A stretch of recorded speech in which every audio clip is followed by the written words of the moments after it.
She's the most successful woman to ever hit video games. With 10 years, $15 billion, and 30 million games under her belt, Lara Croft has gone from idea to icon. Here's where it all started. In 1995, a young British animator named Toby Gard had an idea for a brand new type of adventure game. Featuring a male lead, the 3D third-person shooter was set in mysterious Egyptian pyramids and Aztec temples. The original idea for Tomb Raider was to make a game like actually an interactive movie. It got me incredibly excited, and that was really the core idea. A core idea he had while working at Core Design in the small UK town of Derby. He said, well, I fancied doing this game in pyramids. And I said, yeah, that's kind of cool. And he's got this guy on the screen with a whip and a hat. And I said, that's why he's bloody Indiana Jones. I mean, you know, you can't do this. So began the quest to design the character into something truly original.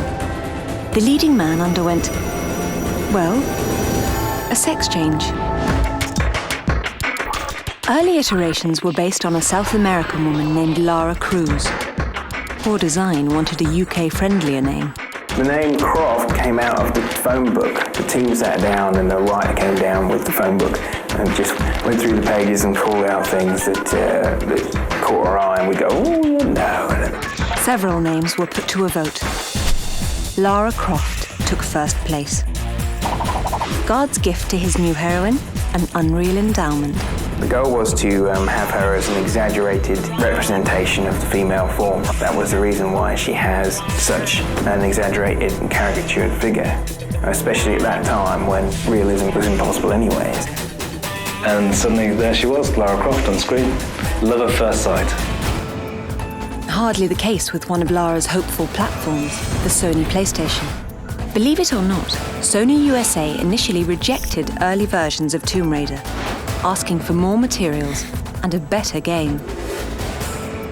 Long hours and late nights became the norm for the 6-man creative team at Core Design, including an ambitious young engineer fresh out of school named Gavin Rummery. I created this tool called Room Edit because the whole game was set in tombs, and it seemed a very good idea. We built rooms connected through a doorway into another room. I was thinking like Tutankhamun's tomb, things like that. That's the kind of thing we'd be doing. The results? A groundbreaking and innovative system of grids and complex levels. The intuitive control system allowed a vast set of athletic moves and mobility through water, which would blow popular 2D side-scrollers of the time out of the water. Sony was sold and eventually got on board alongside Sega Saturn. On Halloween Day 1996, Tomb Raider hit store shelves. The title's impact on the industry was instantaneous. Praised by critics for its gorgeous graphics, crisp full-motion video cutscenes and unprecedented gameplay, Core Design and parent company Eidos had a hit. The first day of sales was extraordinary. You know, she went straight to #1 in a matter of minutes, effectively, and stayed there for a very, very long time. We as a company realised this was not just a video game, it had all the attributes, all the foundations, all the platforms to actually turn it into a true entertainment product. I've been told that if you took all of the copies of Tomb Raider that were sold and piled them one on top of the other, you'd have a building 27 times the height of the Eiffel Tower. What a monstrous, monstrous hit it is. But not everyone decided to share in the riches. In 1997, at the height of Tomb Raider's commercial success, Lara's creator decided to leave the company. Because a character like Lara Croft is essentially an asset for a company, there's always going to be opportunities for sorts of cross-promotional stuff. I certainly had a major problem with the way that Lara was being portrayed in the beginning of the franchise. I don't think that the character would ever get into Maxim-style poses. Lara was his baby, and then people got on top of it, and they suddenly went, right, we're going to do it this, we're going to do that. And he really resented that, and he really didn't like that. That really upset him a lot. With 7 million units of Tomb Raider sold, Eidos knew the show had to go on. Designers at Core instantly began work on a sequel. Toby was gone, but the question remained. Would Lara work without her creator?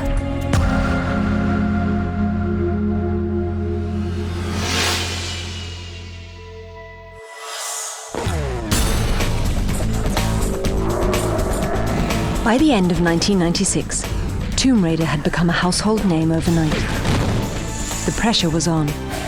Without the help of Lara's creator, Toby Gard, Core Design had to deliver a new Lara and a series of action-packed sequels living up to the first game. In 1997, a new deal making Tomb Raider a PlayStation exclusive title provided a big boost for the franchise. It didn't hurt at all to have the first console to ever ship 100 million units on Lara's side. A success like Tomb Raider becomes sort of the holy grail of anybody setting out to write a game. Being exclusive to PlayStation allowed us to do a lot of advertising on behalf of the title. Tomb Raider helped PlayStation a lot, and in a way, PlayStation helped Tomb Raider a lot. In Europe, PlayStation is really the platform of choice. The character identified as a PlayStation icon was good for both parties. On October 31st, 1997, Eidos launched the much-anticipated follow-up, Tomb Raider 2. This time, Lara had to hunt down an ancient Chinese artifact, which was also being chased by evil crime kingpin Marco Bartoli. Core Design worked tirelessly to ensure that this chapter was filled with explosive action. Tomb Raider 2 was insane from my own personal point of view. I was working pretty much 24/7 for 6 months. Hard work paid off. Players got their hands on some cool new weapons and gadgets, while cruising the world in a variety of innovative vehicles, like a snowmobile in Tibet or a speedboat through the canals of Venice. I always just loved it, actually, you could bomb around the canals in Venice, and I always thought that was really cool. And so did the rest of the world.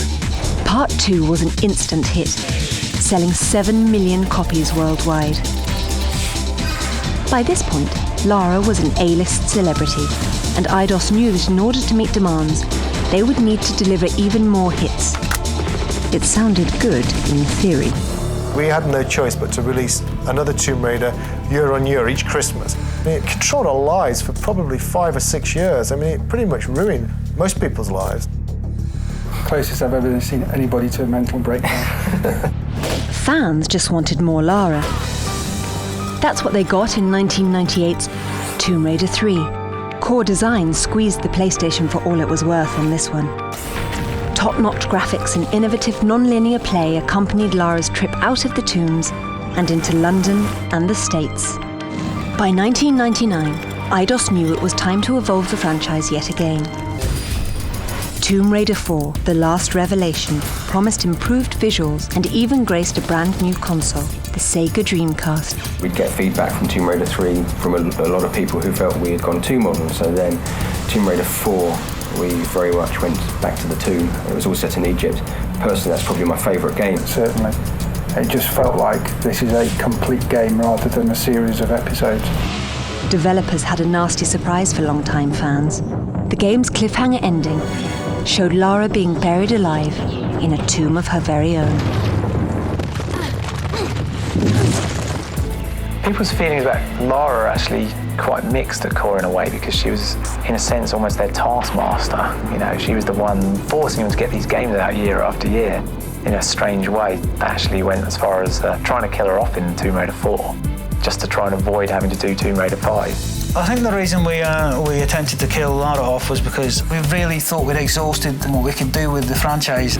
Seeing Lara falling down a gigantic hole in the middle of the pyramid was quite a joyous moment, so we all, went for a few pints and celebrated the death of Lara, but she came back and got us, you see. Lara promptly returned in 2000's Tomb Raider Chronicles. Sort of. The game unfolded entirely in a series of flashbacks, narrated by Lara's friends, who believed she was dead. She will live on forever in our hearts. As far as we were concerned, we'd kind of killed her off. So Tomb Raider 5, we did the best job we could, but whether our hearts were in it or not, I'm not entirely certain. By then, Lara was running out of breath. The franchise pushed the PlayStation 1 to its technical limits. Reviews and sales started to fall. Developers listened to fan feedback and began working on a brand new chapter in the story of Lara Croft, titled Tomb Raider: The Angel of Darkness. Little did they know what trouble was waiting around the corner.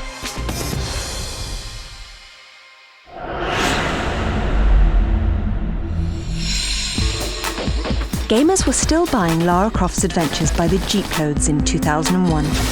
But critics and fans agreed the series was losing its luster. With the release of the PlayStation 2, the Tomb Raider team decided to overhaul the game for next-generation consoles quickly. The consensus was it needs to change. She needs to be able to talk to people, she needs to be harder edge, this whole list of stuff which we all sat around and we all bought into. As that project went on, it was obvious we'd made it too big and what we were trying to do was insane. I mean, just mad. The time limit wasn't really enough. The team size wasn't enough. Missed loads of deadlines. Angel Knights was forced out before it was really ready. In late 2003, the ambitious Tomb Raider, The Angel of Darkness, was released worldwide, with some mixed results.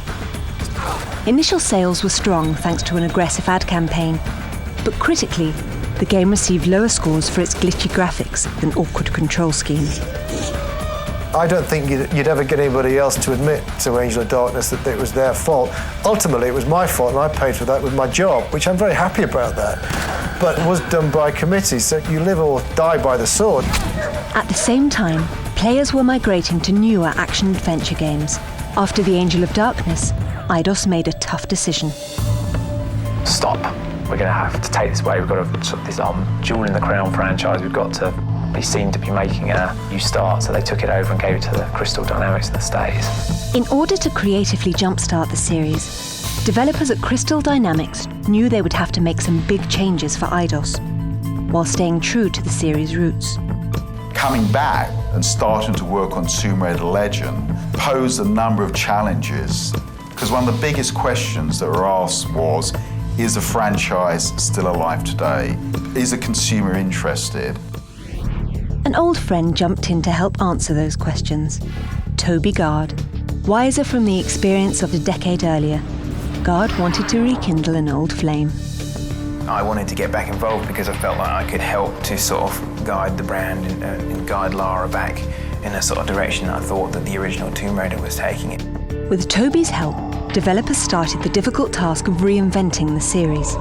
The overhaul began with the leading lady herself. For the newest game, the buxom booty hunter received a full body change.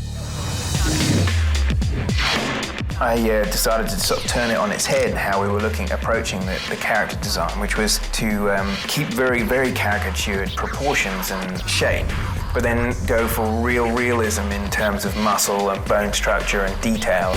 Next up, Crystal Dynamics made Lara's actions much more fluid, allowing killer combinations of moves. Like a pro gymnast, Lara could run, jump and flip through Legend's intricate tombs. The new environments were a huge draw for longtime fans. In April of 2006, Eidos released Tomb Raider Legend. In the opening scene, 9-year-old Lara was traveling with her mother when the plane crash-landed in the Himalayas. The Croft stumbled on an ancient artifact, and Lara's mother accidentally got sucked into a bizarre time rift.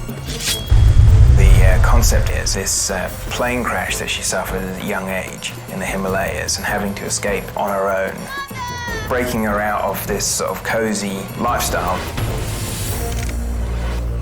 Critics loved the revamped control scheme and called it a true return to the series' roots. The changes paid off. Legend sold over 3 million copies worldwide, becoming the fastest-selling Tomb Raider game ever. Thanks to the daring facelift, the Tomb Raider series was back on track, and fans couldn't be happier. We've just really scratched the surface of what you can do with Tomb Raider up until now, and so the future, it's just going to hold so much more.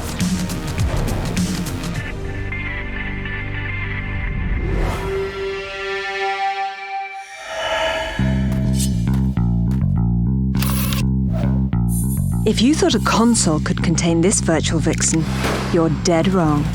Lara Croft has a face that launched 1,000 products or more, and Tomb Raider is a multi-billion-dollar empire. Just think, 11 years ago, nobody ever heard of Lara. Then, in late 1996, her creator got a shock.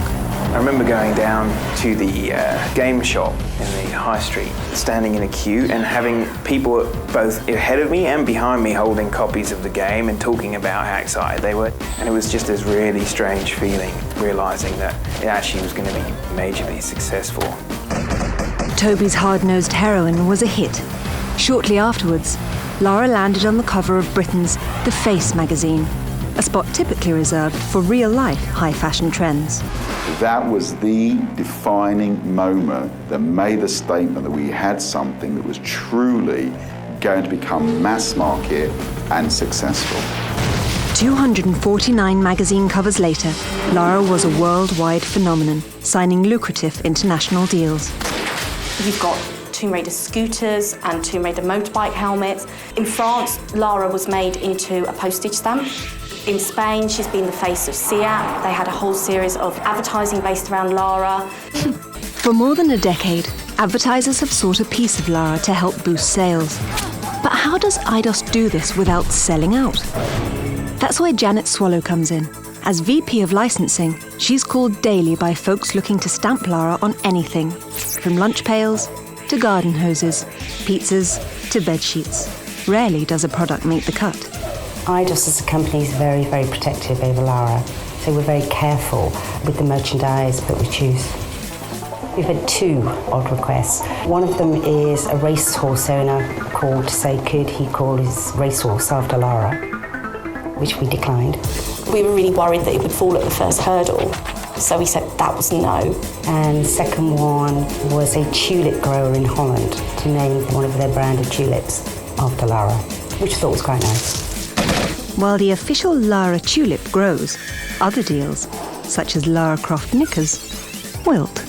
I think maybe because that's quite a hard act to follow, you know, to put on some underwear that's got Lara Croft on it with Lara's signature. I think it's a tough one. It was the weakest. Comic book publisher Top Cow approached Eidos about serializing Lara's adventures in a monthly comic title. Eidos loved the idea, and the series ran for 5 straight years. That same year, in pages of another kind, Lara Croft model Nell McAndrew posed for Playboy in the controversial spread Lara Croft Nude. Eidos pulled the trigger on a lawsuit, forcing Playboy to pull those copies from shelves and alter the cover. Perhaps the strongest deal in the history of the franchise went down in 2001. Lara Croft had all but conquered the game world. So, what's a young woman to do? Simple. Head to Hollywood. But first, film producer Lloyd Levin had to convince studio execs to take a little gamble on Lara. There was very little awareness within the movie industry about the potential of video games. When we were submitting the property to studios, there were a number of cases where we had to submit PlayStation consoles so they could play the game. Video games didn't have a great history of silver screen iterations. Box office busts like Super Mario Bros. Turned off much of the game-based film viewing public.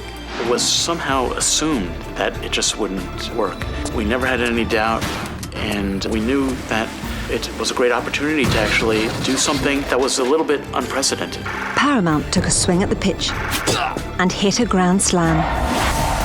With heavy hitter Angelina Jolie filling Lara's boots, Tomb Raider 1 grossed almost $50 million opening weekend, $300 million total. The film eclipsed Alien as the highest moneymaker with a female lead. A second Tomb Raider followed in 2003, and buzz about a third movie can now be heard worldwide. Looking ahead, there's sure to be plenty more Lara coming your way. From an animated series to a theme park, the whole world is still Croft crazy.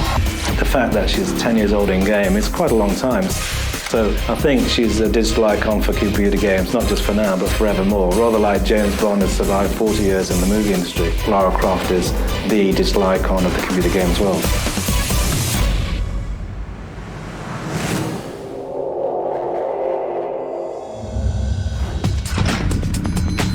As a franchise, Tomb Raider has done just about anything a video game can do. But there's always room for another first. Through the years, Eidos has chosen one young lady to be Lara. For the first time ever, all past live-action Laras come together for a high-profile photo shoot. For Ian Livingstone, creative director at Eidos, it's a family reunion of sorts. I've been so pleased to be the real Lara's father, to see all my daughters back here in one room again, all giggling and reminiscing about their days with Lara Croft. It's fantastic, and they're all enjoying it, I'm pleased to say. I think I'm the only one who's really aged. They all look amazing. Here's a year-by-year look at a decade of devastatingly dashing dames.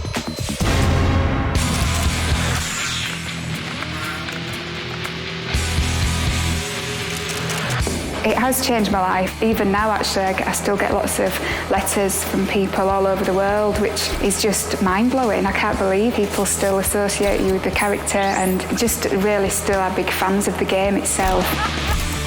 Having a child is amazing. What can I say? It's the best thing that I've ever done, and I think it really makes me realise what life's about. It kind of puts everything in perspective.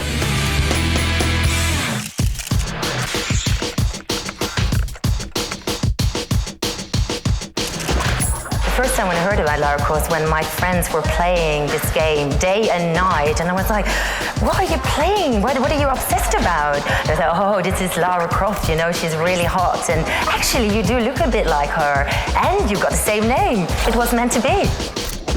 When I went to character, I felt very strong, very confident, very sexy, very powerful, because, you know, Lara Croft is all that.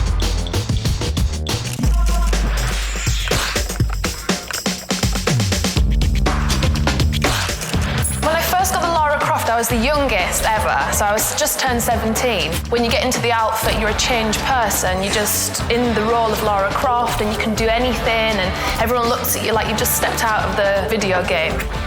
I think it's a feeling that I'll never have again.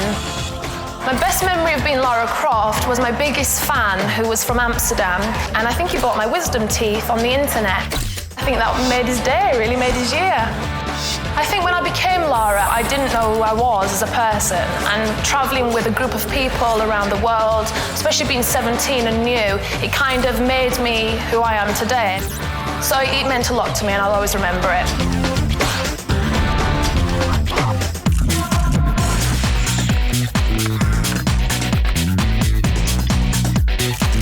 I definitely felt like character transformation because it was really stepping into Lara's skin. I was really out there and ready to kick some ass. I was extremely tall with my boots, and it was just really intimidating. People would really be, you know, like astonished. And I love to make people smile. I love to entertain, so it was great fun. It's just really nice that you can see that some fantasies do become reality. Do they ever? The photo shoot was a resounding success. On 3, 1, 2, 3. I'll do one more, that was pretty hot. Much like the game, the Lara model has evolved too. In 2006, the latest Lara, Karima Adebib, tackled unprecedented training with the British military. From army combat to zipline tactics, Karima's role as Lara was the toughest yet. Can she live up to the top-notch standards set by Eidos? Time will tell. When I first got the job, I was told there were previous Laras before me, and I remember getting home and getting on the internet immediately trying to do my research on these girls. I've taken a lot from what they've already done, because they're my predecessors. To better myself, I take the best qualities and try and put it into one.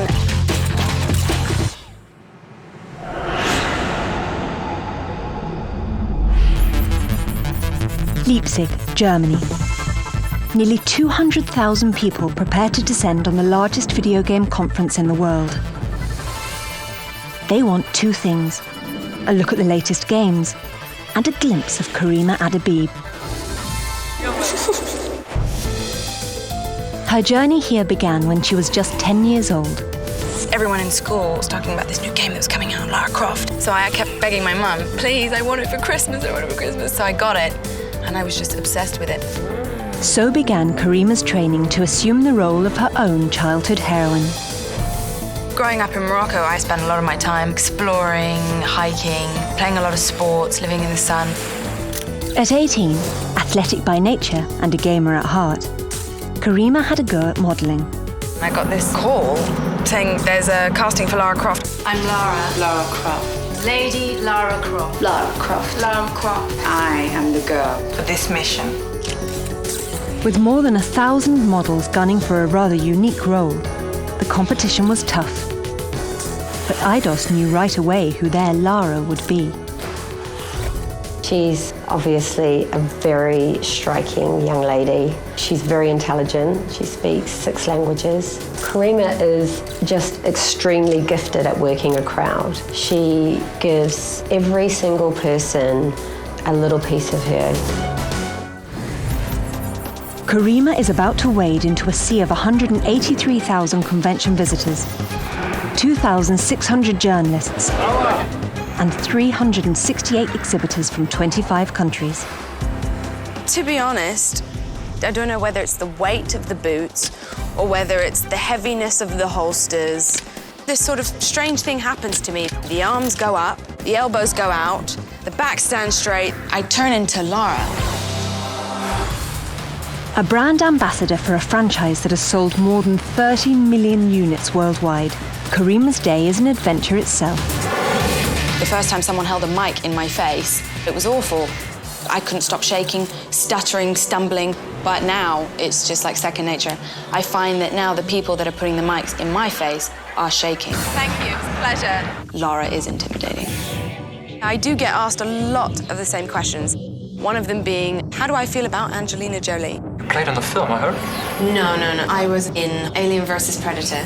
Yes, I was a sacrificial maiden. I got killed by a face hugger.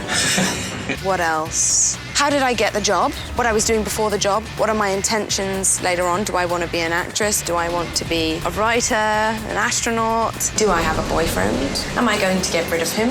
What happens on level 7? And Karima knows exactly what happens on level 7. A fact that does not escape fans' chat rooms, blogs, and message boards. Do a hitman. All the boys love her. But the great thing is she's got lots of female fans for the fact that she's intelligent and she's strong and she's just as witty and clever. Lara is beautiful both in and out. Can't get any better than that. And with tens of thousands of fans clamoring for attention, an autograph, a hug, or bullets, You need to train. this mission is one that Karima is proud to tackle.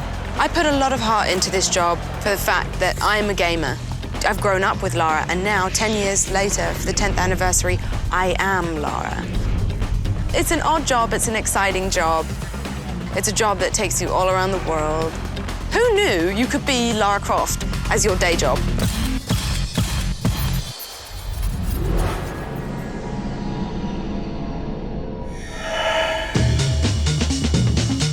When Toby Gard first created Lara Croft, he had no idea a controversy was also conceived. For the past decade, Lara has been dubbed both feminist icon and pixelated play toy. In terms of how females have been portrayed in games up until Tomb Raider 1, they had been often portrayed purely as objects, and normally damsels in distress or just terrible fantasy sort of dominatrix-type characters. But Lara was born during the late 90s, the height of what the Spice Girls called girl power. Even still, at the time, convincing execs to let a woman star in her own game proved difficult. Traditionally, all games had male characters because they were played by boys. But these boys hadn't stopped playing games, they just got older. And what would they rather look at? Hedgehog, Plumber, or Lara Croft's firm bum? With the benefit of hindsight, no pun intended, it was an obvious answer. Male gamers swooned for Lady Lara, a sex symbol for the digital age. Are men only interested in you because of your body? No, I'm rich too, darling. Women have also fallen in love with her kick-ass, no-nonsense attitude. A former editor at Ms. Magazine, Jennifer Baumgardner, is a prominent women's advocate who writes for Harper's and NPR. Lara Croft she's just simply in the tradition of a long line of women who can protect themselves and who are warriors, from Xena the Warrior Princess to Buffy the Vampire Slayer. It's good to have protagonists that are women. So not just the people who are being saved are women, but the people that can do the saving are women. But not every woman dug Lara. When Tomb Raider 2 dropped, Eidos advertised the new game with a series of commercials that played up Lara's sexiness. As fans rushed to stores to buy Tomb Raider 2, the controversy heated up. Ismini Roby is the chief editor and co-founder of WomenGamers.com. the largest women's game portal on the internet. They put her in bikini photo shoots and anything that they could to make her even more appealing to that fanboy audience. To watch Lara Croft be marketed more as a sexual object, I was extremely disappointed. So was Lara's creator. In fact, Toby Gard left the franchise over the new portrayal. Still, when well-known feminists like Germaine Greer argued that the heroine was nothing more than an adolescent fantasy, Gard took objection. I think that her comment of Lara Croft being a sergeant major with balloons stuffed up his shirt is a little bit like saying any sensitive guy who has any non-macho tendencies is just a woman with like banana stuff down her trousers, and I think that it's nonsense. Thanks to Tomb Raider Legends' more realistic model of Lara in 2006, the uproar died down a bit. But that hasn't stopped the headbutting over the legacy of the video vixen. In our society, there's a big focus to be thinner. There's a certain kind of woman that everybody kind of wants to be, the tall, the thin, with the big breasts. It would be interesting to see companies making more realistic varieties of women. I don't think that having those sorts of fantastic, idealized images out there in the world are what girls who have issues with self-esteem, I don't think they're comparing themselves to a video game. If Lara Croft was a real person, she would not be able to walk. Her back would not be able to support her boobs. And to see Lara Croft scaling a mountainside with makeup and really short shorts, completely unrealistic. As a feminist, I guess I come down pretty hard on the side that if Lara Croft wears revealing clothes, hey, she's got it. She should flaunt it. Love her or hate her, there's no doubt that Lara is here to stay.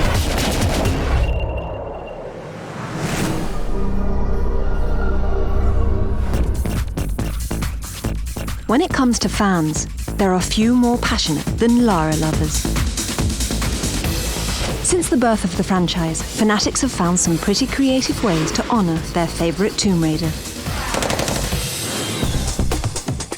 Katie Fleming, a 20-year-old student from Canada, has created one of the web's most popular Tomb Raider fan sites and authored 10 original novellas based on Lara. Lara arched her body midway to decrease her overall distance and landed half a foot from where she eyeballed. Not bad.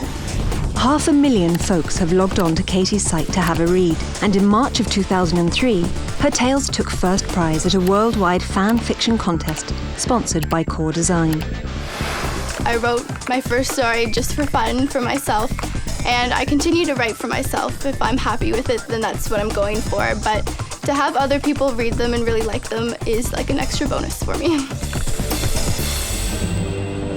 Katie has also produced, directed, and starred in her own low-budget tribute film. Almost at the spot.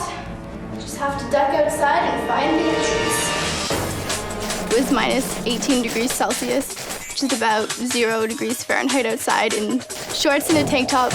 And it was freezing, but it was a lot of fun. Lara has changed my life in so many ways.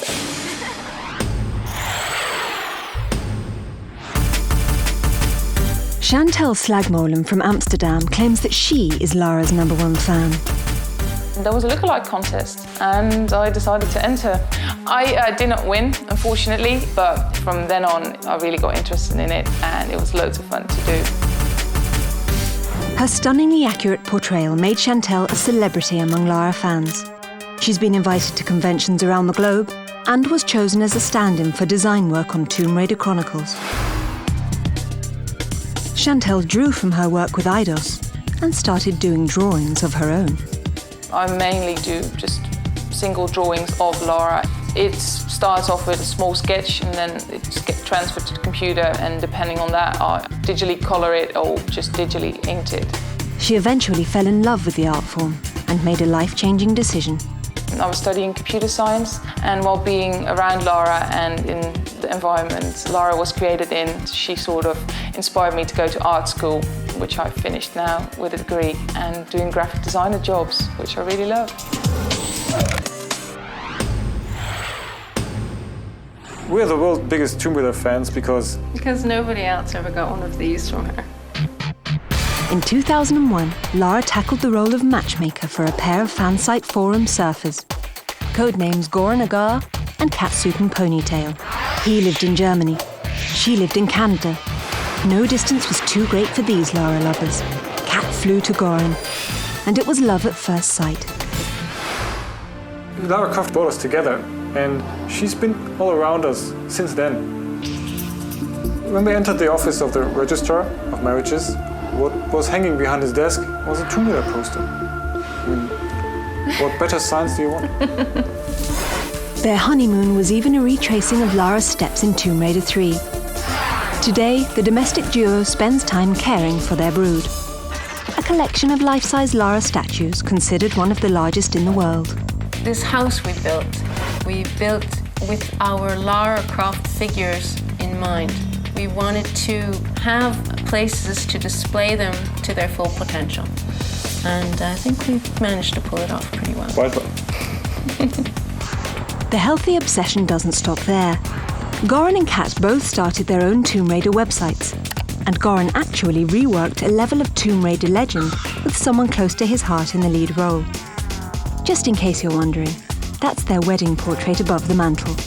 None of what you see around us would have happened if we never met Lara Croft. If we never played Tomb Raider, we would never have gone to Eidos' forum, and we would never have met each other, and we would never have married. And that would have been a damn shame. So Lara Croft basically made us happy. Yes. She gave us the biggest gift we've ever gotten.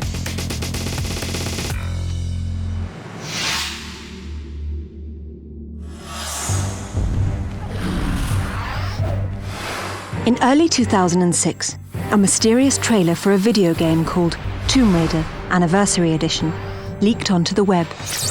Within minutes, fans around the globe were buzzing over what appeared to be the next Tomb Raider, coinciding with Lara Croft's 10th birthday. The video was not a true representation of an upcoming game, but Eidos did confirm they were creating a new action-packed game based on the original Tomb Raider. There was a kind of a series of emotions that we went through when we found out that we were going to get to make the next Tomb Raider game. You kind of realize, holy crap, we have to make the next Tomb Raider. There's a great sense of responsibility on our shoulders and reverence to the original game that we don't want to mess up in any way. But just why did they come up with a plan to enhance Lara's first adventure? Who better to answer that question than the man who started it all? This gives us an opportunity to actually tell the story that we were trying to tell in the first place, and also to put a bit more emotional resonance into it. I wanted to bring more of an emotional sort of side to the story, so it kind of evolved into more of a question, Lara discovering how far she's willing to go to pursue her sort of goals, how far she'll step beyond sort of what's morally acceptable to achieve her goals. And that, I think that's very interesting. Developers at Crystal Dynamics knew that updating the classic was a challenge even a new and improved Lara might be afraid to tackle. The most difficult part is taking those memorable pieces of Tomb Raider 1 and recreating them in a way that's fresh, but at the same time totally evokes nostalgia. To better understand why the original game deserved an encore, developers went back and played it again, and again, and again. We went back, played through it, really to make sure that we're hitting all the things that people remember from the original game. I think I'm over 100 planes of Tomb Raider 1, which makes me an uber geek. While developers practically memorized Part 1, the series creator worked tirelessly to expand the story of Lara's journey, recovering a mythical artifact called the Scion and solving the mystery of Atlantis. A fleshed-out storyline isn't the only surprise. Slick new moves round it all out. She's now got a grapple, she has more moves than she had in the original game. We're improving where we can while still trying to stay within the boundaries of what the original game was really about. You're going to get your nostalgia, you're going to get those locations you remember, those encounters you remember, but they're just going to be executed at a much higher production level. Along with higher production value, gamers can expect to hear a newly orchestrated version of the original classic score. Making music to our ears is the job of Troels Folman, composer for Tomb Raider Anniversary. With Anniversary Edition, it's really about being faithful to the old games. I think everybody will recognize that the old themes are there. They'll absolutely know all the tunes. The main theme is scored exactly the same way, but just with a little more advanced types of orchestration on it. Enhancements don't stop there. players will get some pretty interesting eye candy this time around. My favorite part of the game would have to be the T-Rex fight. I mean, everybody sort of remembers that from the first one, so we brought it back and we're trying to make it as great as we can to really hit everybody's expectations of what their memory of the original game is. The bit I'm most excited about seeing is the cat mummies. They're definitely not cute. Thanks to the improvements, Tomb Raider Anniversary is bound to uncover a whole new legion of fans. Gamers from the crypts of Cairo to the tombs of Tunisia are keyed up for Lara's big birthday bash. If we have one message for the fans out there, it's that we're doing our best to make a faithful recreation of the original Tomb Raider experience, and that we're really doing it for you guys, and we hope you enjoy it.